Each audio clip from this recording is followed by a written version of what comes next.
Livro de Oséias, capítulo de número 4, versículo de número 6, diz: O meu povo está sendo destruído, pois lhe falta o conhecimento. Pelo fato de vocês, sacerdotes, rejeitarem o conhecimento, também eu os rejeitarei, para que não sejam mais sacerdotes diante de mim. Visto que se esqueceram da lei do seu Deus, também eu me esquecerei dos seus filhos. Palavra do Senhor Deus. Nós vemos claramente no livro de Oséias, capítulo de número 4, versículo de número 6, o Senhor Deus dizendo: o meu povo está sendo destruído. Ou seja, o povo de Deus estava sendo destruído. E Deus identificou o motivo pelo qual o seu povo estava sendo destruído. Ele disse: pois lhe falta o conhecimento. Então, o povo de Deus estava sendo destruído pela falta do conhecimento. O povo de Deus estava sendo enganado pelos falsos mestres, pelos falsos profetas, pela falta do conhecimento da palavra de Deus. E se nós formos analisarmos nos dias de hoje, tem acontecido a mesma coisa. O povo de Deus está sendo destruído novamente nos dias de hoje. E por que motivo que o povo de Deus está sendo destruído novamente nos dias de hoje? Pelo mesmo motivo. Se você estudar o livro de Oséias, o tratamento que Deus deu, as promessas de repreensão que Deus deu aos sacerdotes daquela época, você vai ver que nos dias de hoje a história se repete. Nos dias de hoje, a grande maioria dos líderes, pregadores que estão à frente dos trabalhos, que era para estar ensinando as pessoas a verdadeira palavra de Deus, eles não ensinam a verdadeira palavra de Deus. Aí você diz: não, mas você está enganado, porque lá na minha igreja, o pastor abre a Bíblia e lê. Lá realmente ele ensina. Será que ensina mesmo?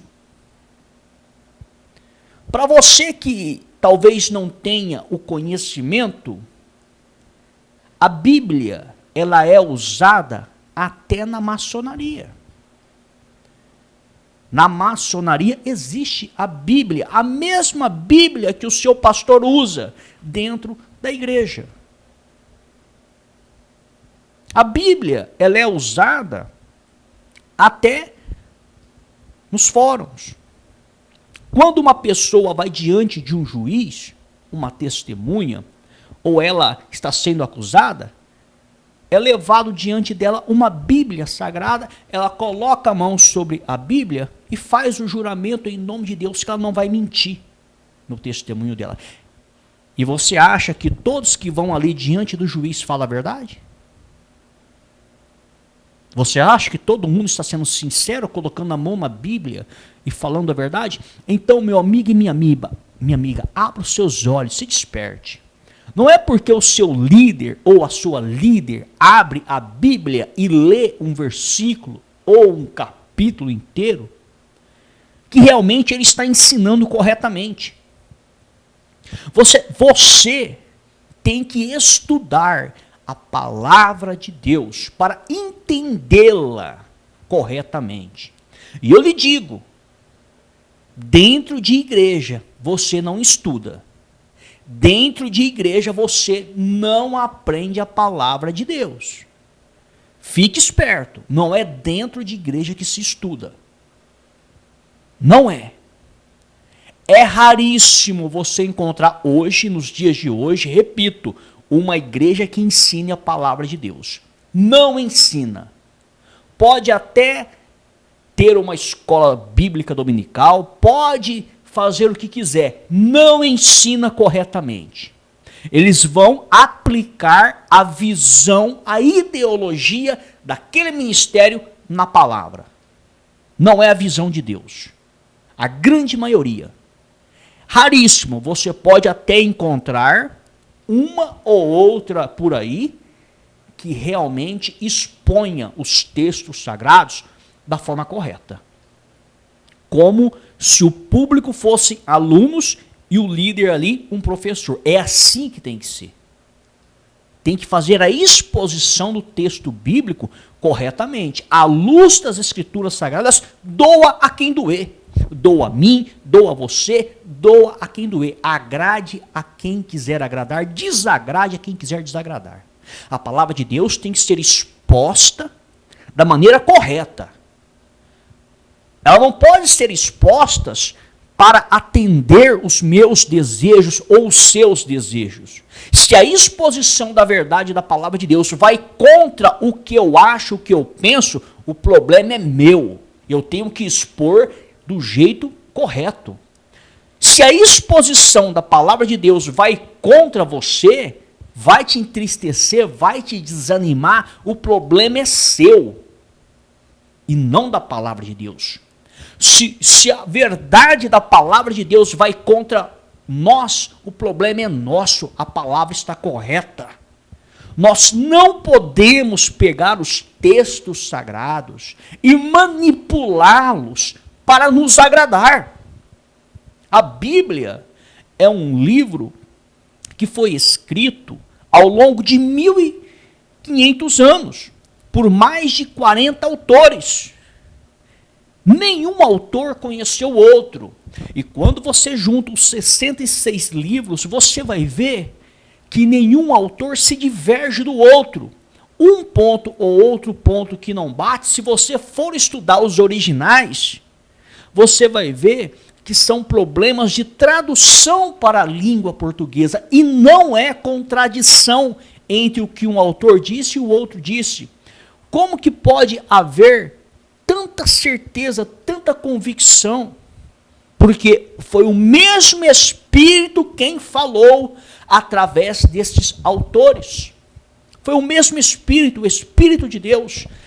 Então, nós não podemos pegar os textos sagrados e expô-lo de uma maneira errada. E quando o povo de Deus, porque tem muita gente sincera sendo enganada, tem pessoas sinceras, tem pessoas que tomam uma decisão e diz: eu quero Jesus, eu preciso de Jesus. Então o que ela faz? Ela vai até uma igreja com a intenção boa de servir a Deus, de ser de Deus. Tem pessoas honestas, pessoas sinceras, que vão até a igreja para aprender de Deus, para receber uma oração, para louvar, para adorar. Tem pessoas honestas. Mas o problema é que por detrás da liderança ali, a maioria não é honesta, é desonesta. E essas pessoas desonestas, elas vão manipular a palavra de Deus para quê? Para enganar as demais. Note e preste atenção o que as igrejas fazem com a palavra de Deus. Vai ter o louvor? Vai ter o louvor. Na hora da pregação, alguns vão ler um versículo isolado, outros podem até ler mais de um versículo. A explicação, na grande maioria das vezes, é uma explicação distorcida, sempre manipulando o seguinte: promessas de Deus para a vida das pessoas, sempre prometendo as coisas. Sempre. O detalhe é que os profetas do Antigo Testamento, quando chegavam até as pessoas, eles chegavam para repreendê-las e orientá-las no caminho correto. Eles não chegavam despejando um caminhão de bênçãos em cima dela. Então note, se o seu pregador aí é daqueles que ficam abrindo a Bíblia em versículos isolados e dizendo: Deus vai te colocar por cabeça e não por cauda. Deus tem uma bênção na sua vida. Olha, hoje é dia de vitória. Olha, essa semana você vai arrebentar. Se o seu pregador trabalha nessa linha de promessas isoladas, abra o seu olho, hein? Porque Jesus não fazia isso. Você não pode pegar um versículo isolado onde Deus promete algo e jogar para o público. Você tem que ver o porquê que Deus prometeu aquilo. Você tem que ver todo o contexto antes. E aí você vai ver que, na grande maioria das vezes, isso não vai se cumprir nunca na vida de alguém aqui. Porque existe todo um processo a ser seguido. Então, é mais ou menos assim, preste atenção. Uma pessoa trabalha o mês inteiro numa empresa, seja a empresa o ramo que for. Seja imóvel, metalúrgica, supermercado, loja de roupa, shopping center, não importa. A pessoa trabalha o mês inteiro. Chega no final do mês, automaticamente o quê? Ela recebe o seu salário, ou no final, ou no começo, não importa. Ela trabalhou, ela tem o direito, ela vai receber. Você não trabalha nessa empresa. Aí você fica sabendo que todo quinto dia útil os funcionários recebem pagamento. Então, alguém diz: olha, é só entrar na fila e receber o pagamento. Vai lá e receba. Aí você ouve o texto sem contexto, você acha que só de você entrar na fila daquela empresa você vai receber. Mas não, aquelas pessoas receberam porque trabalharam o mês inteiro, cumpriram horário, picaram o cartão. E você que não é registrado, você não trabalhou, você não picou o cartão, você entra na fila e quer receber? Entenderam?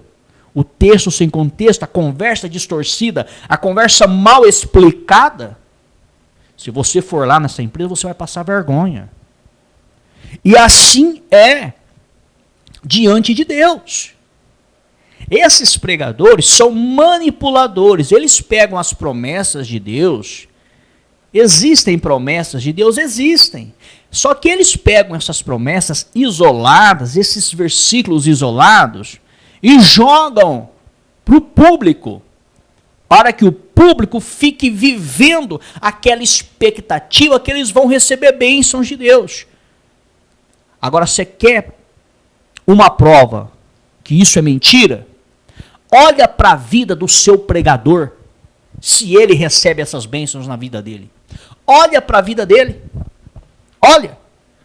Aí você diz: não, mas o meu pregador é próspero. É próspero porque ele vive dos seus dízimos, ofertas, das campanhas e do voto que você faz em dinheiro. Por isso ele é próspero. Porque se ele fosse um membro como você, ele não seria próspero. Entendeu? Compreendeu a dificuldade da situação? Então tem muitos pregadores por aí pregando prosperidade financeira, pregando que Deus vai colocar por cabeça e não por cauda, mas a prosperidade financeira não chega na vida deles. É questão de raciocínio, meu amigo, minha amiga. Se a pessoa tem uma fórmula que dá certo, por que que não funciona na vida dela? Raciocina. A liderança das grandes igrejas andam com bons carros, carros de luxo, até carro importado. Alguns têm até helicóptero, jatinhos, as grandes, as megas empresas evangélicas. Isso não é igreja, isso é empresa. Isso é empresa. Esquece igreja. Empresas disfarçadas de igreja. Empresas. Olha para a vida dos obreiros que estão ali dentro. Seja sincero. Você vai ver o líder andando de jatinho. Mas o obreiro que está ali na porta recebendo o público, o obreiro que está ali lavando o banheiro da igreja, limpando o chão da igreja, o obreiro que está ali passando não importa o que, para recolher as ofertas do povo, o dízimo do povo, enfim, os que estão ali fazendo trabalho de graça, hein, sem receber salário, de graça. Olha para a vida financeira deles. A maioria vive de aluguel, a maioria anda a pé, os que não andam a pé estão pagando a prestação do carro ou da moto. A maioria trabalha de empregado nas empresas. E muitos passam por dificuldade financeira. Por que passam por dificuldade? Porque recebe o salário e dá quase tudo na igreja, quando não dá tudo e passa por dificuldade. Agora, se o que esses pregadores ensinam, que Deus coloca por cabeça e não por cauda, que Deus é o dono do ouro e o dono da prata, por isso ele vai colocar você por cabeça e não por cauda, que Deus é isso, que Deus é aquilo, e Deus faz e acontece, por que que não surgem resultado na vida de quem está fazendo a obra, de quem está na frente? Porque não tem resultado. Se esses votos e essas campanhas que eles fazem, que diz que abre portas, que diz que tira o pobre do pó e coloca à direita de príncipes, se essas campanhas e votos que eles fazem realmente funciona, por que que não funciona na vida desses obreiros que a maioria, eu falo porque eu conheço, vive uma vida fracassada financeiramente? Por que que não funciona na vida deles? Por que que só funciona na vida do líder da igreja? O líder da igreja é próspero. É próspero. Por que que é próspero? Não é porque Deus abençoa, é porque ele usufrui dos dízimos, ofertas, campanhas e votos que vocês fazem. É por isso que ele é próspero. Ele não é próspero porque Deus abençoa ele. Ele é próspero porque vocês dão dinheiro para ele. É por isso que ele é próspero. Existe a prosperidade financeira? Existe. É só na vida deles. Na de vocês, não. Vocês que fazem parte dessas igrejas, vocês que frequentam essas igrejas, olha para a vida de vocês. Depois que você começou a dizimar, olha para a sua vida, melhorou? Você recebeu bênção financeira? Depois que você começou a fazer votos e campanhas com dinheiro, olha para a sua vida, melhorou alguma coisa? Mudou alguma coisa? Você que vivia de aluguel, caiu uma casa do céu? Caiu? Você levantou no outro dia e alguém te entregou uma escritura dizendo o seguinte: olha, essa casa aqui agora é sua. Você recebeu uma doação. Quem deu? O Senhor dos Exércitos, o Deus vivo. Está aqui a assinatura dele. Aconteceu isso com você? Você ganhou um carro zero do nada? Apareceu aí na sua casa dizendo: olha, isso aqui é milagre de Deus? Aconteceu isso com você? Obviamente não aconteceu e nunca vai acontecer. Porque Deus não trabalha assim. Se você estudar a palavra de Deus, você vai ver que existem as promessas de Deus, mas não é do jeito que eles estão ensinando. Não existe uma passagem bíblica que ensina uma pessoa a fazer uma campanha para abrir portas na vida financeira. Não existe um ensinamento de Deus e nem de Jesus Cristo, nem dos profetas e nem dos apóstolos. Abra sua mente, se desperte, isso não existe. É texto fora de contexto, versículo isolado que essas pessoas usam, esses homens usam, essas mulheres usam, para quê? Para arrancar dinheiro das pessoas. Eles fazem isso para arrancar dinheiro das pessoas. E eles arrancam, hein? Arrancam. Prega dízimo. Os 10% praticamente já não existe mais. Agora, a nova onda agora é dízimo de 20%, É dízimo de 30%, dízimo de 90%, meio a meio, meieiro, hein? Meieiro agora, hein? Vamos ser meieiro com Deus. 50% é nosso, 50% é de Deus. Se fosse para Deus mesmo, amém, porque Deus merece tudo e é pouco. Mas nós sabemos que esse dinheiro não é para Deus. É para eles.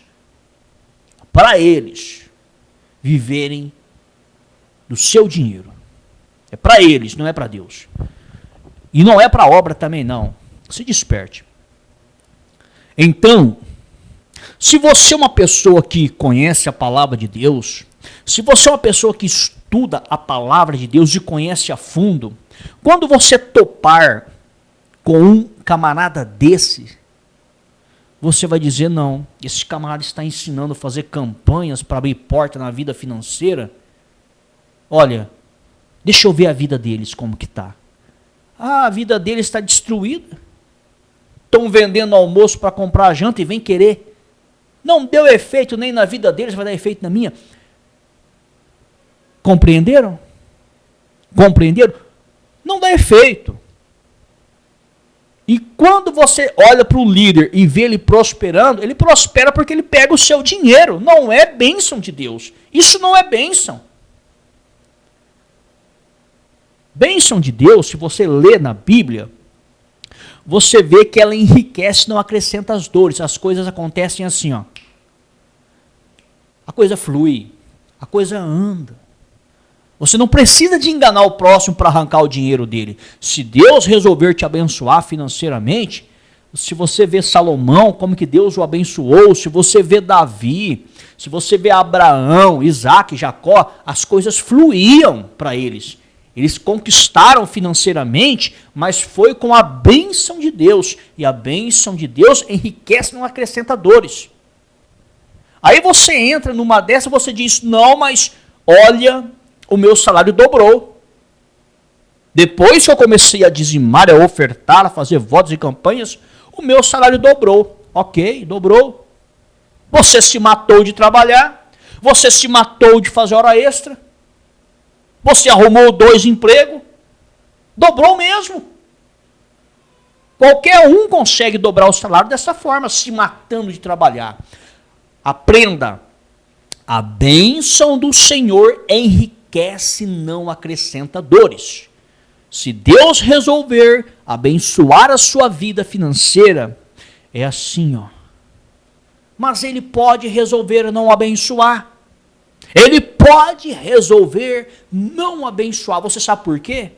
Porque nós temos exemplo de um grande homem de Deus chamado Paulo, o maior pregador do Novo Testamento, que ele relata ter passado até por dificuldades financeiras. Se um homem cheio do Espírito Santo, se um homem que teve chamado como ele, escolhido antes da fundação do mundo para ser o maior pregador do Novo Testamento, passou por dificuldades financeiras, por que que Deus abençoaria a mim e a você? O que nós fazemos para ele aqui nessa terra? Vamos nos comparar com Paulo? Vamos nos comparar com ele? Olha quem era Paulo, olha quem é nós. Se ele, sendo o apóstolo Paulo, passou por aquilo, então entenda, a bênção de Deus não é por mérito, hein? Não pense, olha, então eu vou ser bonzinho e isso Deus vai dar. Não é. Ele entrega as bênçãos dele para quem ele quer. Não é para quem merece, porque ninguém merece nada. É que nem a salvação da alma. Vai ser salvo quem foi eleito antes da fundação do mundo. Não depende de quem quer, de quem corre, mas sim daquele de quem Deus se compadece. Então entenda, não adianta você ficar fazendo campanhas para abrir portas na sua vida financeira. Não adianta você fazer votos para abrir portas na vida financeira para você prosperar. Não adianta você dizimar para repreender demônio devorador. Outra mentira, não existe demônio devorador. É o que a palavra de Deus nos ensina. Então, abra os seus olhos e se desperte. Porque os falsos profetas estão aí. Abra os seus olhos. Esta é a palavra do Senhor Deus.